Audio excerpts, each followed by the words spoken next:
Welcome to Oman Diabetes Association lecture series on issues related to diabetes care. Today we are going to discuss still and ongoing problems, the pandemic, and how it is affecting the diabetic patient and how we can manage such patient. Uh, Today our guest speaker is Dr. Humoud Al-Fazari. Dr. Humoud is a senior specialist family physician, and also he has a fellowship in adult diabetes.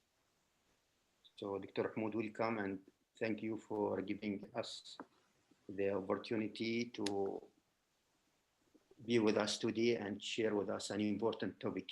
So we are going to listen for you for around 30-40 minutes, and then we will open the floor for a discussion. If anybody has any question, you can put your question on the Q&A section, and inshallah we will discuss them at the end of this lecture.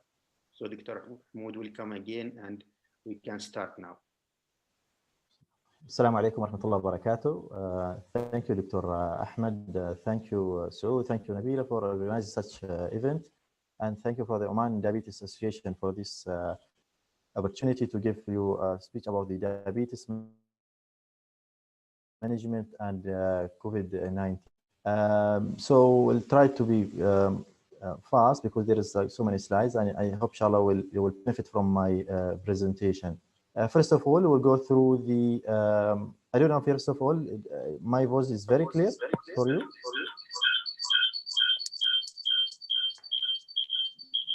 Yes, it is clear. Only there is an echo. Yeah, I don't know, maybe because of the, somebody is opening the sound, I don't know. Still the echo is there? No, it is okay now. Please go ahead. Okay, please. So my presentation will go through very few points. So first of all, we'll have an introduction of the my topic. Then we'll discuss about the diabetes and risk from the COVID-19. The touch on the prevalence of diabetes among the patients with the COVID-19, the potential links between the diabetes and COVID-19 infection, and we'll try to answer why the diabetes get more severe form of COVID-19. And we'll try to explain association between the blood glucose control and COVID-19 outcomes, risk of death in patients with diabetes with the COVID-19, and then managing of the patient with the diabetes during the COVID-19 pandemic. So as you know all, that the people with the diabetes have been identified as being increased risk of serious illness from the COVID-19. And this is very obvious actually from our experience and from the available studies and observational from different aspects. And the COVID-19 also presents a substantial indirect risk. It's not only the direct risk of the COVID-19, there is like indirect risk, which make the disruption of the health system and lifestyle factors as well.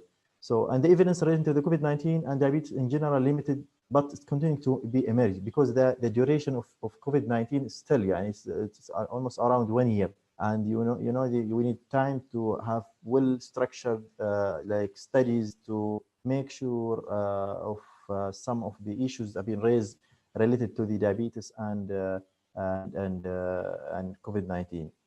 Diabetes, as you know, that is one of among the most frequently reported comorbidity in patients with the COVID-19, along with the other comorbidity like hypertension, cardiovascular, and obesity. And the prognostic impact of the diabetes still is under investigation. It's not that fully clear, but the study is quite. I mean, there is emerging of the studies now. So the data from the early month from 2020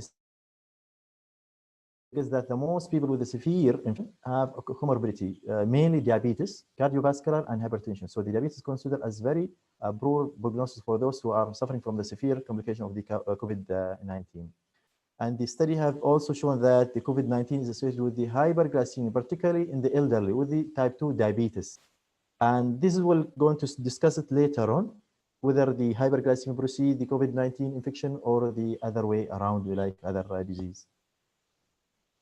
So it's not clear for those diabetic patients with diabetic are whether they are more there's more chance to get the virus comparing with the other non-diabetic patient. This question has been raised and been studied with the limited like evidence, but the patient with diabetes are at increased risk of infection in generally, which is very well known. But whether this is the same issue with the COVID-19 or no, this is try to explain it in the few coming slides. So in general, according to some sort of like some studies, the diabetes is affecting the immunity, mainly fungal and bacteria, making the body more susceptible to such infection, mainly for soft tissue infection, urinary tract infection, and community acquired pneumonia. But for the viral, according to the some literature, it is it's not the same like fungal or bacterial. The viral usually the viral infection almost the same like general population. Although there's some like mixed evidence on that, but in general less comparing with the fungal and bacterial infection. Although the diabetes, I mean, can cause like severe infection once the virus is there in your body. So this is supported by the Chinese and Italian American studies show that diabetes is among the most frequent reported. This is we have mentioned it, and the prevalence ranging from 3 to 25 in non-critical forms of the infection. This big variation on the prevalence that's attributed to so many factors because though so many like type of study, some people are doing in hospital at outpatient, but sometimes they are doing the mix inpatient and outpatient. That's why there's a big variation on the prevalence on those patients. In one meta-analysis of the Chinese study, the mean prevalence of diabetes among the patients with the COVID reached 8 to 10%. In the one in Europe, an Italian study, they found that 8.9 in the hospitalized patient with the COVID-19. So, as a conclusion, the results are comparable to those usually observed in the general population, which means suggests that the chance of getting COVID-19 in diabetic patient almost the same like general population. So they came with this conclusion, but they need more study and more, solid evidence to decide on that. What about type 1? This is one we spoke about the type 2 in general. Type 1, it remains unclear whether type 1 patients are more likely or less likely to contract the COVID-19. But the data from China, they said that type 1 was not that much reported. And there is explanation why type 1 not reported or there's no large number of type 1 patients infected with the COVID-19. They said that because they are younger age, lower prevalence of the type 1 diabetes compared with type 2, and the overexpression of the CD8 and T lymphocyte in the type 1, which might play a protective role against the COVID-19. So this is the explanation for suggested explanation why type 1 is like COVID-19 is more, with type 2 comparing with the type 1. So diabetic patient and more broadly patient with the comorbidities such as hypertension, so they are at increased risk of developing severe and fatal form of coronavirus pneumonia, and this is proven by so many studies done on in the world. So while the prevalence of diabetic among patients with COVID varies from one study to another, reaching that of the general population, in certain study, there are twice as many as diabetic patients among those who are progressed to severe form. So if we start to speak about the severity of the infection, we'll know that it is the diabetic patients, they are more having severe form of COVID infection compared with the non-diabetic patient. Here, according to the Chinese data, the prevalence of diabetes on the patient with the critical from COVID-19 ranging from 15 to 25%, which is like 2 to 4-fold higher than a non-critical patient, and sometimes reaching to the 50% in the US. This table showing that the prevalence of diabetes on COVID patient. I mean, there is like big variation because of the type of the studies and type of patient have been included in these studies, comparing with the other comorbids. Here, for example, this patient, this table showing the studies that are comparing the severity of diabetes, severity of the COVID infection in diabetic and non-diabetic patient. So here, for example, this is systemic review, meta-analysis, showing that 2.5 more than to non-diabetic patient. So showing that it can cause more severe infection comparing with a non-diabetic patient in regard to the COVID infection. So if we ask ourselves, if there is like potential links between diabetes and COVID infection, this question have been raised through many studies and have been studied within this small duration of time. CDC and other national health center and hospital show that the risk of the fatal outcome from the COVID-19 is up to 50% in the patient with diabetes than those who don't have diabetes. And there are several hypotheses to explain the increase in the incidence severity, actually. Still, the hypotheses are still not very studied. And I'm going to mention some of the hypotheses. Why patients with the diabetes, they are having more severe form of COVID-19 infection.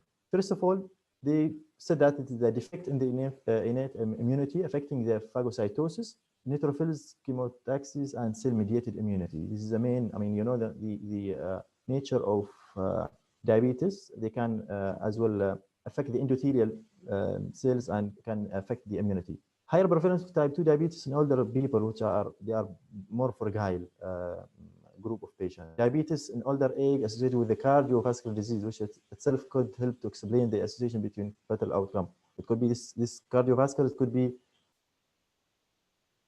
a macrovascular complication. So that's why they got more severe and they got like other complication and MIs and I think from 10 to 15% of those are admitted in the ICU. They are affecting they got high troponin levels. So, and there is another issue raised about the AC receptor. So, angiotensin converting enzyme receptor has been identified as a receptor for the coronavirus spike protein. And this receptor is a protective, has a protective effect primarily regarding the inflammation. So COVID-19, the virus, use this receptor in simple way, in simple language, use this receptor to enter to the cell. They found that acute hyperglycemia, it's shown to upregulate this virus, which might facilitate the viral cell entry. This is a theory or a hypothesis. Could be right, could be wrong. I need study to be prove that.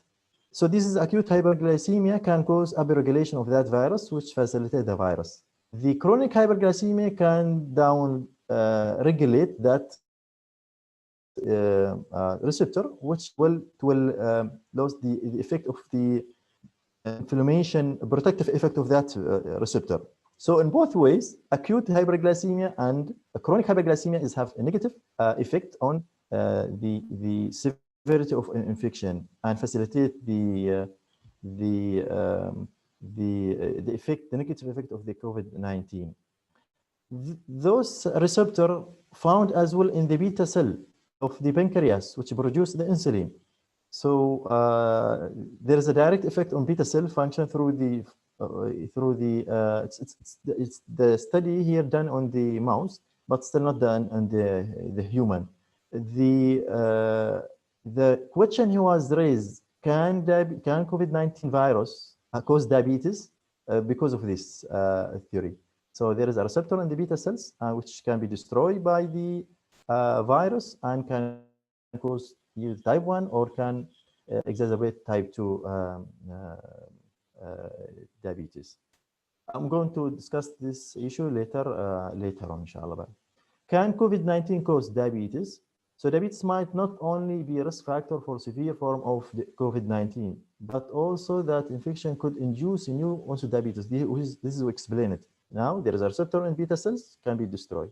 So potential B cell damage caused by virus leading to insulin deficiency is supported by observation study with who have reported frequent cause of DKA, and this is even very, I mean, those doctor who is working in the hospital, an inpatient, they observe increased frequency of DKA and new diabetes. They thought they are from their observation. They said that this is virus might can cause diabetes or induce diabetes or type 1. Why not? Maybe because you know the one of the theory the virus that involve type 1 rubella virus.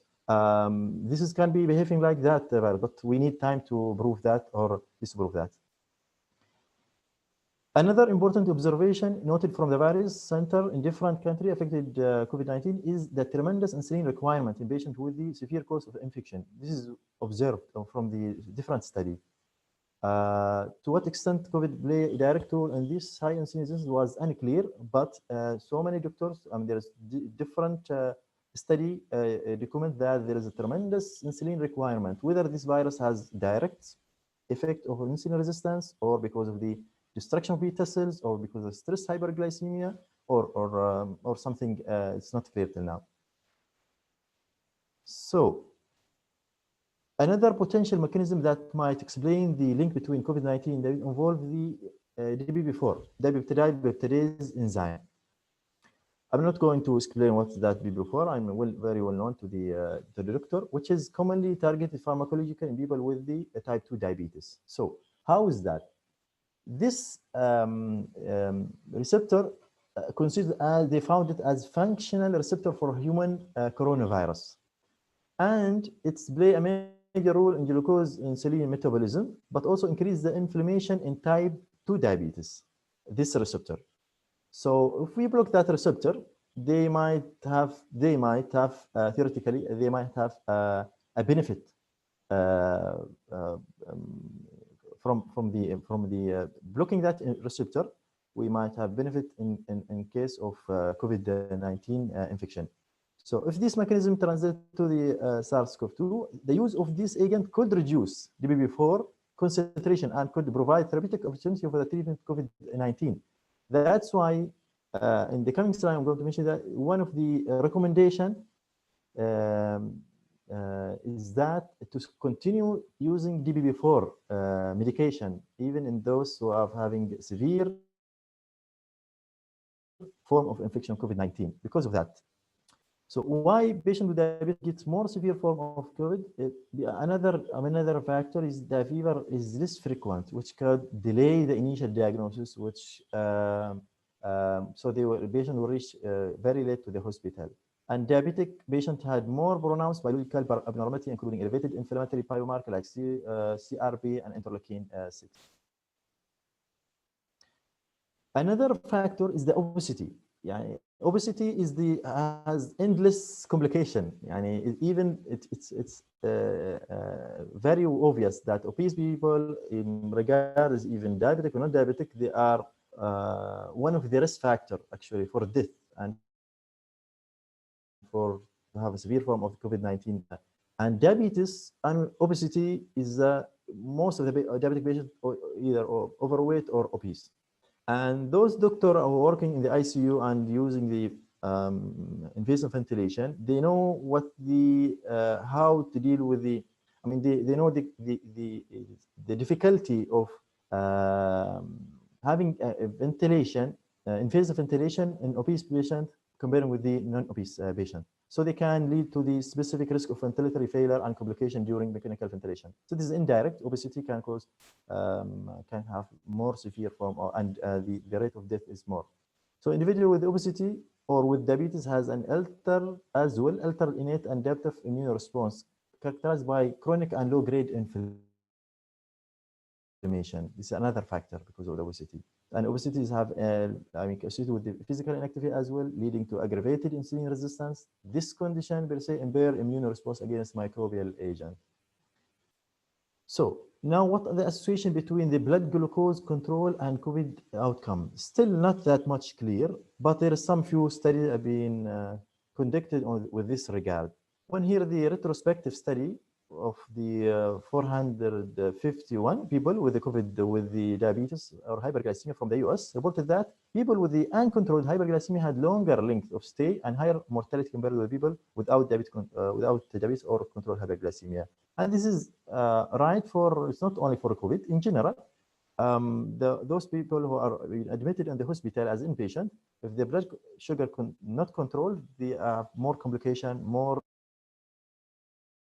stay at the hospital. A worse infection may predispose to more difficult managing blood glucose as well.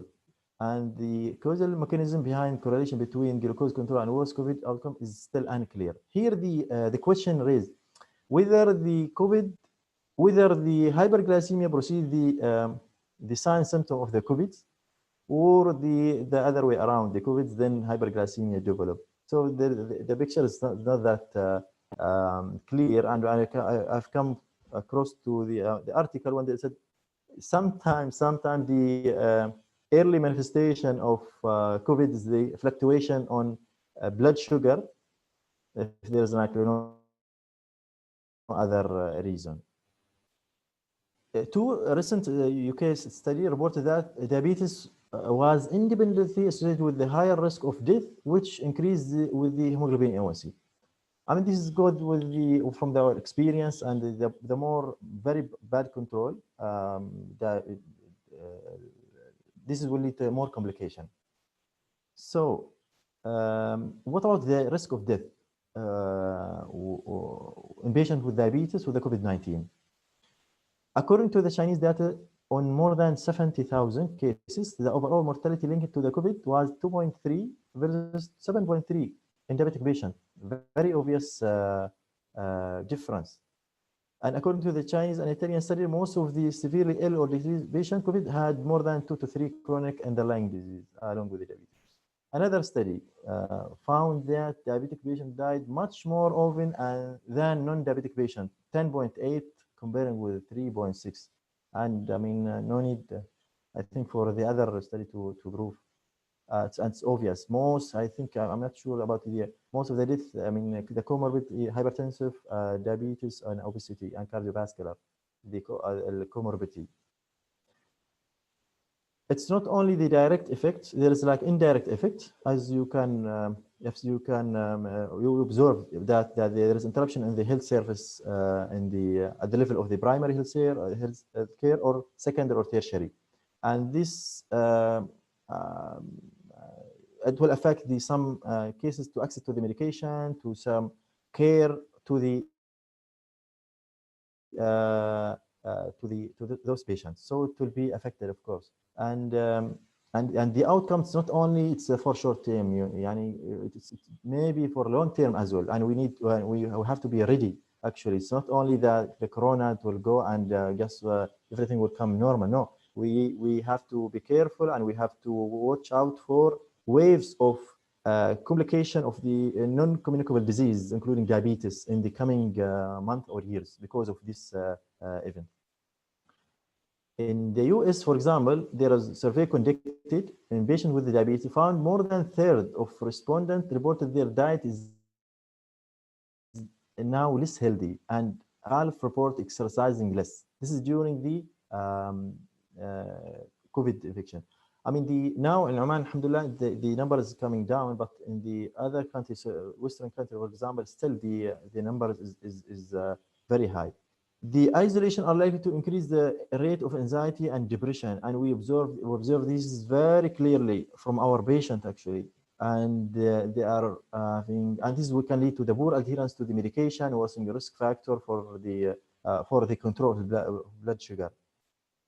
And this is very obvious actually in at the different level of the health service. Managing diabetes during the COVID-19 pandemic. So we need to reduce that risk. This is for diabetic patient and non-diabetic patient. We should have, of course, following the general infection control guidance with either for people with diabetes or non-diabetes, and this is must be more stressed, especially on those kind of patients.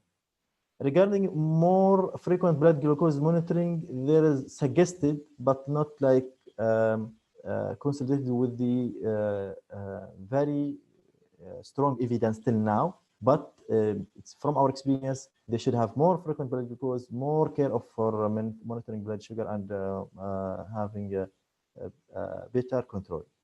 Regarding the self-management, we advise, but still it's not assessed yet. Yani not assessed fully. We need time to assess the effect of that self-management for the diabetic patient or the during the COVID pandemic, and using for the other modality, which is, but it has potentially like visible benefit actually, like mobile phone apps, web computer intervention, and the like using the remote consultation, and using the telemedicine, which is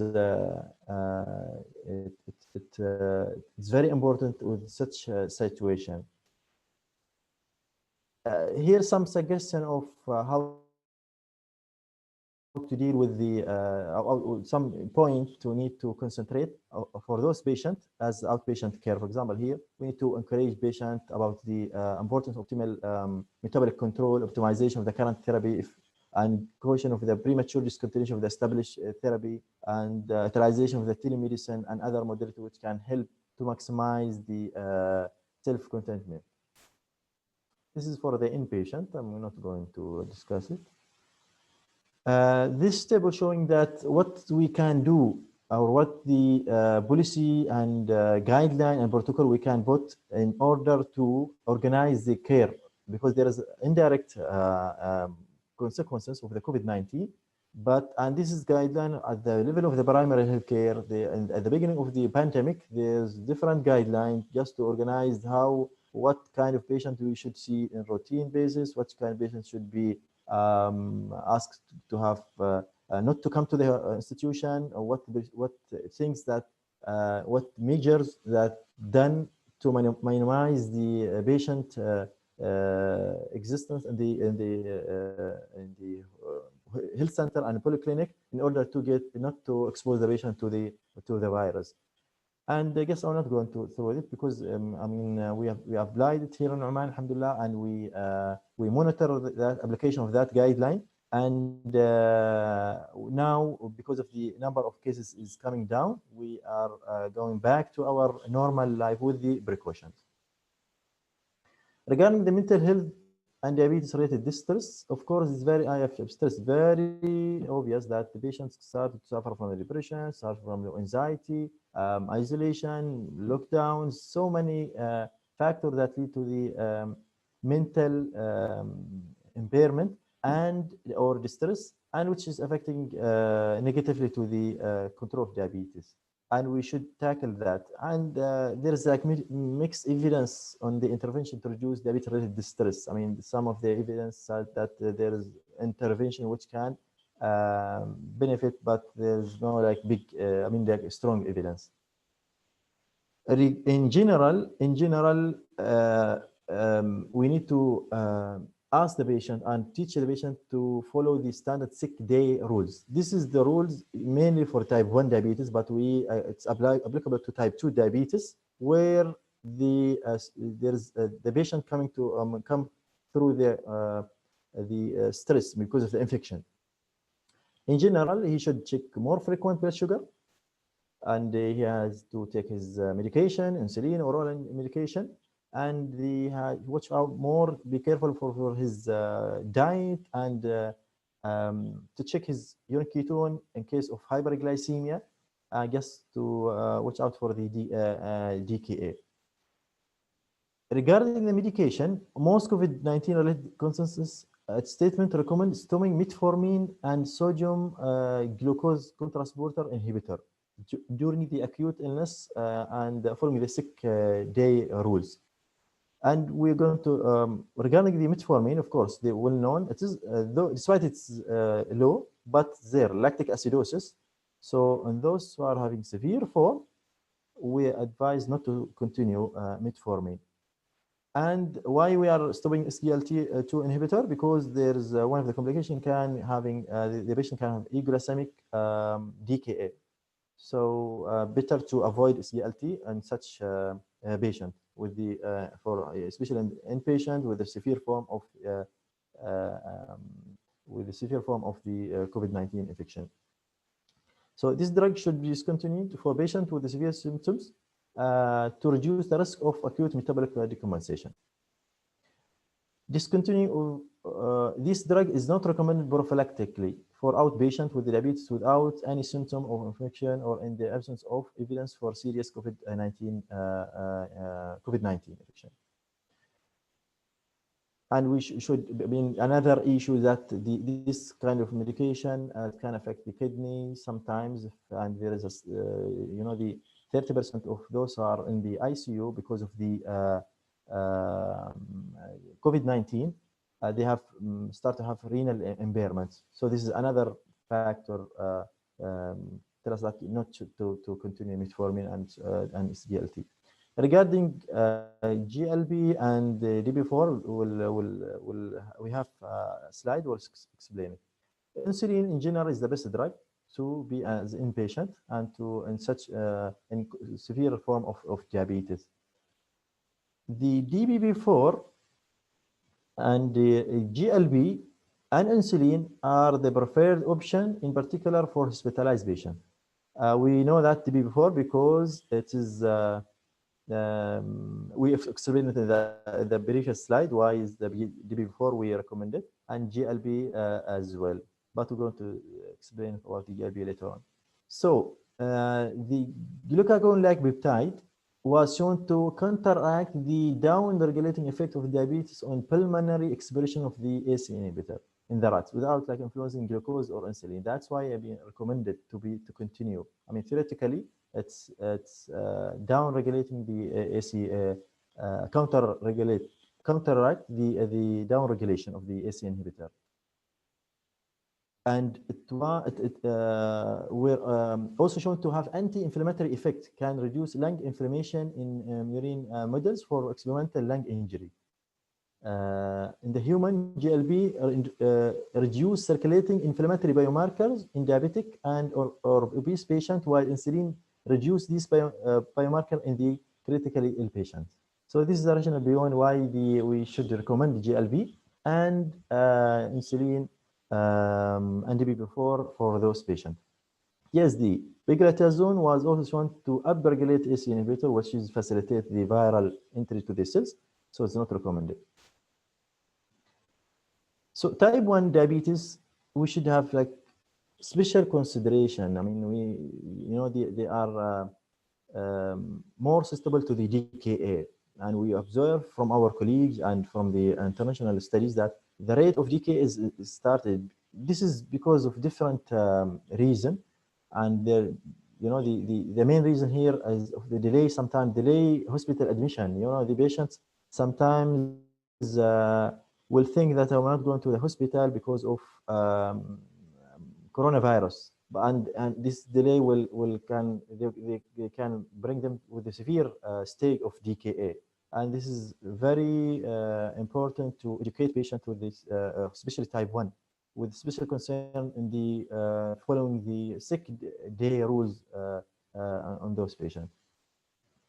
ACE inhibitor, there was talk about why do we need to stop ACE inhibitor or no? You remember that the ACE inhibitor is a receptor, the virus can enter through it, but the upregulation and downregulation is negative to the and can cause severe infection.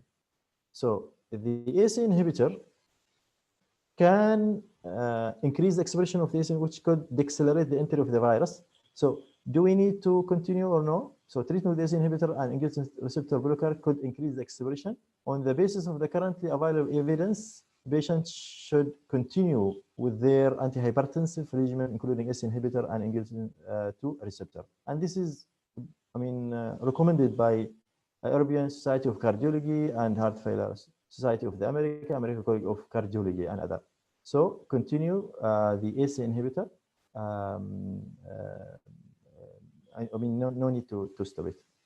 Statin. So why statin? Why we should discuss the statin here?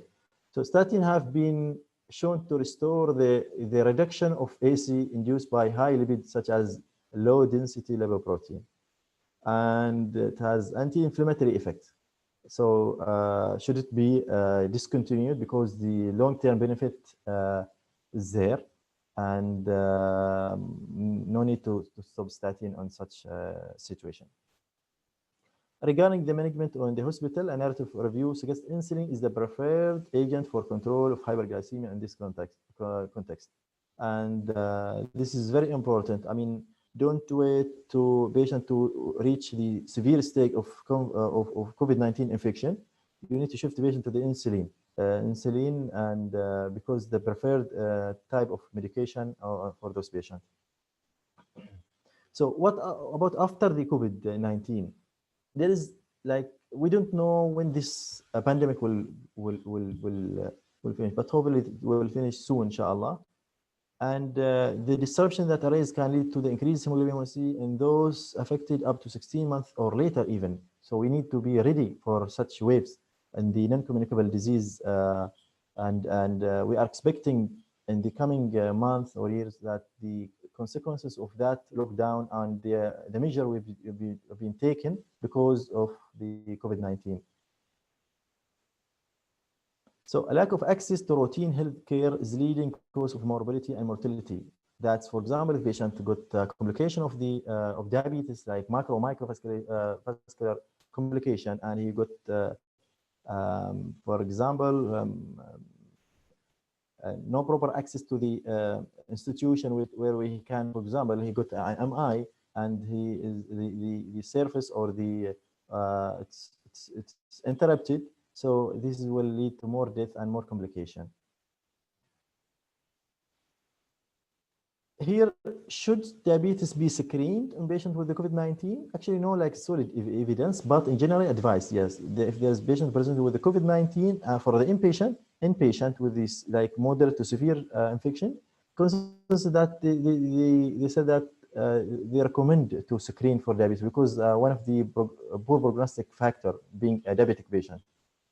Here I found this diagram which can help on deciding which medication you need to continue, which medication you need to stop, or for example here the recommended one, and here with caution, and here not recommended. Here uninfected but living with the environment with the prevalent COVID-19. Here mild disease, okay, and here for example moderate disease, here severe disease. You can observe this is not allowed to give TSD, CLT, sulfonylurea, and this is the preferred one.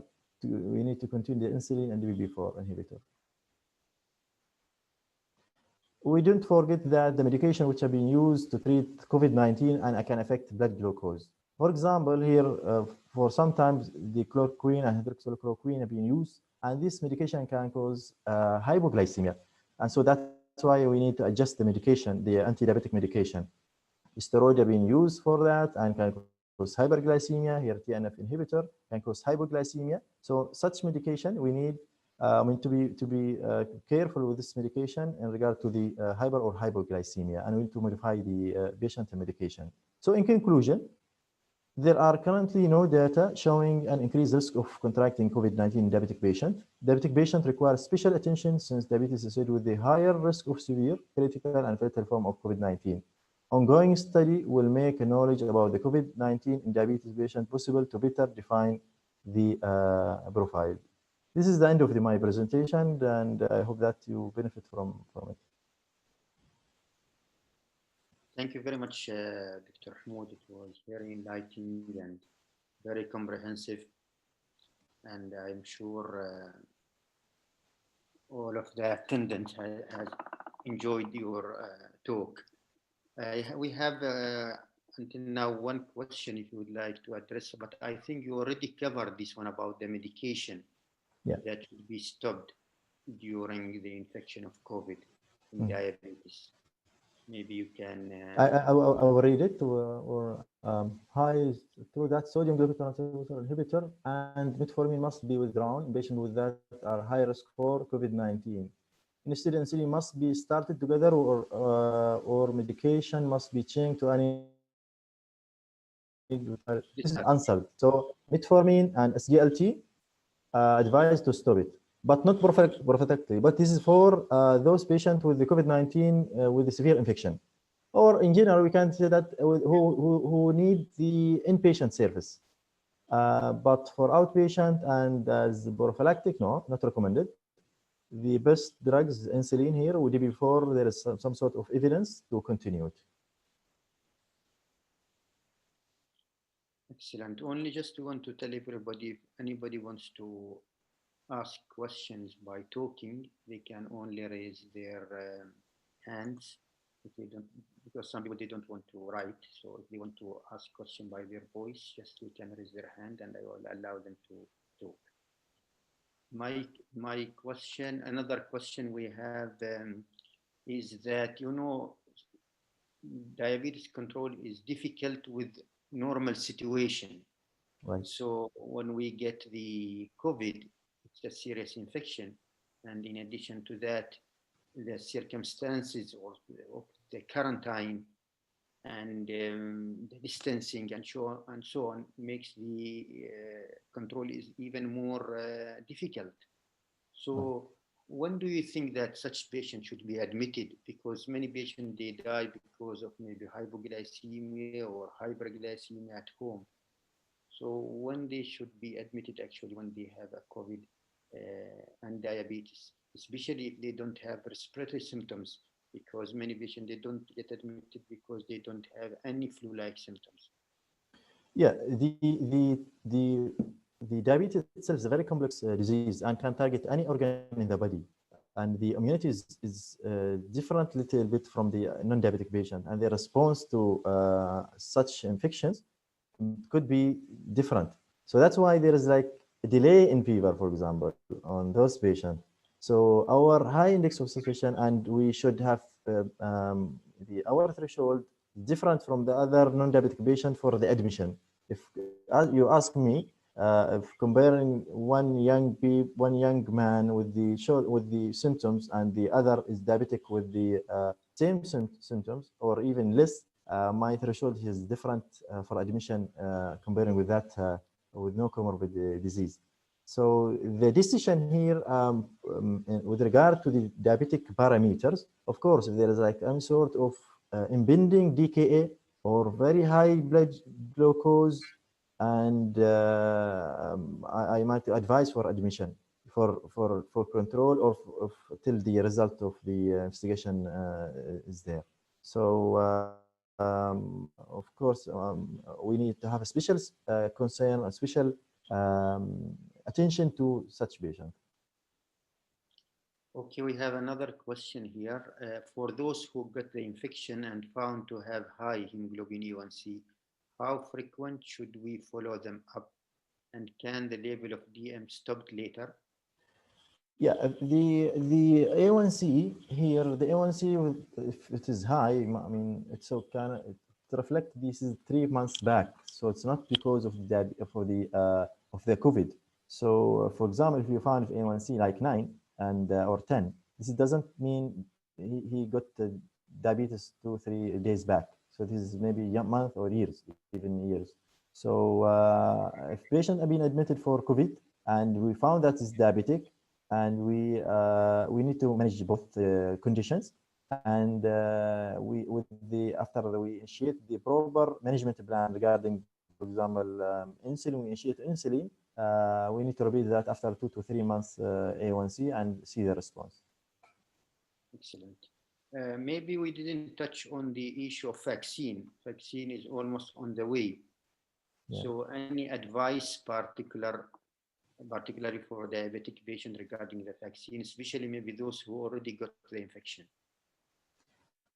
You know, the virus is still is very strong, a very strange virus. We don't know the exactly 100% the immunity for how long it will last. 3 months, 6 months, 1 year, more or less, we don't know exactly. In Oman here, they are dealing with in the as if the patient got the virus confirmed, and after the 3 months, they will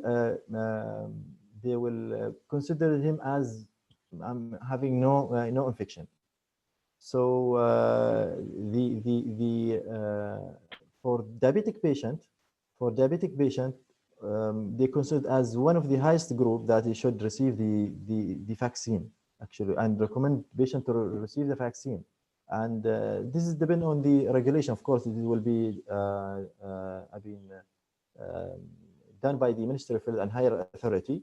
But the priority for diabetic, actually for diabetic patient with a very high risk category of people, healthcare worker, for example, healthcare worker with diabetic disease, uncontrolled, this is very high risk to get the virus. I mean, the priority for the having the vaccine, comparing with, for example, when the non-healthcare worker, he got diabetes, for example, and uncontrolled. Excellent. We have another question from Dr. Mukhtar. Alaikum salam. Is there evidence of new onset diabetes after COVID-19 infection? Yeah, I've mentioned that there is a theory that the receptor of the AC inhibitor, it's found in the beta cell. And they found that this coronavirus, they enter through the cell through as well through the AC receptor. So the theory behind that there is some sort of destruction to that beta cells, which end up with the insulin deficiency or insufficiency. This is observationally supported. So many doctors from our colleague endocrinologists and from in the medicine, they found that it is they observe increase the rate of DKA, increase the rate of newly discovered diabetes. It could not be, there are so many factors, but they could be related to that as well. So diabetes, this kind of theory, they need more study to prove it, but this is what's there. I mean, diabetes and COVID with the diabetic patient, they found that there is tremendous insulin requirement during the admission. So whether this kind of virus can cause more insulin resistance, they don't know. Whether this is because of the destruction of beta cells, they don't know. You know, the type 1 diabetes, I've mentioned that, type 1 diabetes, there is a genetic factor that we know. Environmental factor, one of them, it's the virus infection. For example, the Rubella virus. So can attack or trigger the immunity, which can destroy the beta cell, pancreatic beta cells, and lead to the type 1. It could be the same issue here with the coronavirus. We don't know. This will be proved with time. Excellent. I think we are about to close. So thank you very much, Dr. Humoud Al-Fazari, for being with us today for this excellent lecture. And we would like also to thank all the participants. This lecture will be recorded, it will be in the YouTube, and also we ask everybody to follow us on the social media. For the new lecture, we are having a series of lecture on diabetes for both public and for healthcare workers. So thank you, Dr. Humoud, and good night. Thank you, Dr. Ahmed. Thank you, Nabila. Thank you, Saud. Thank you for Oman Diabetic Association. Thank you for Dr. Noor and all guys for organizing this event. Thank you for the who's attending the event. Thank you. Thank you very much.